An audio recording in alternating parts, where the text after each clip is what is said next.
रहू हमारा से प्यार हो, दूसरा से शादी करे भइलू तैयार हो।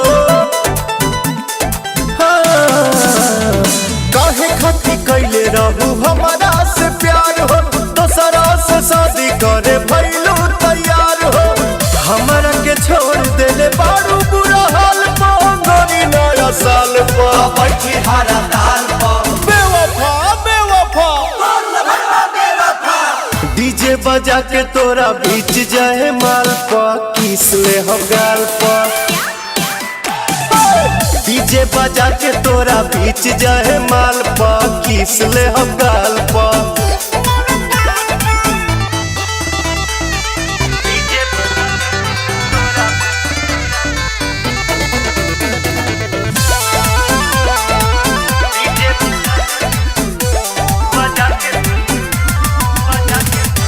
जदी बरियारी दीवाना के जे रोकी, सिक्सर के 6 गोली छाती में ठोकी। छाती में ठोकी हो छाती में ठोकी। सथे बाउंसर रही सही को फ्रेंड हो, कुछ ना उखाड़ पहिए तोहर हसबैंड हो। हाथे आके फेरे लागब सोना जैसन बाल पा, भारी परब काल पा बैठी हरा ताल पर। तुम सिर्फ मेरी हो पगली, और मैं किसी का होने नहीं दूंगा। अरे साफ इज्जत डुबाइए देबा का। डीजे बजा के तोरा बीच जाए माल पा, किस ले हकार पा। ना मनबो बोला डीजे बजा के तोरा बीच जाए माल पा, किस ले हम गाल पा।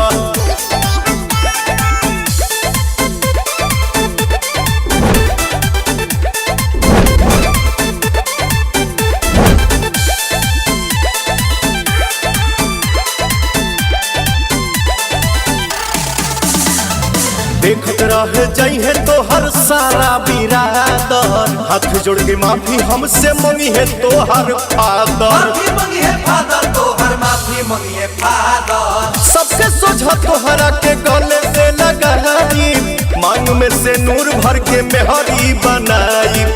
पवन के दिल टूटी तोरा यही चाल पा, भाई साथी रोवे सब तोरा यही हाल पर। बेवफा बेवफा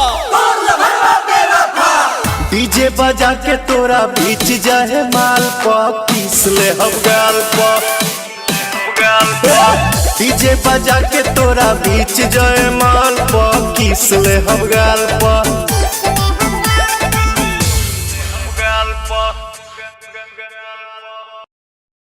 डीजे बजा के तोरा बीच जाए माल पा, किस ले हम गाल पा।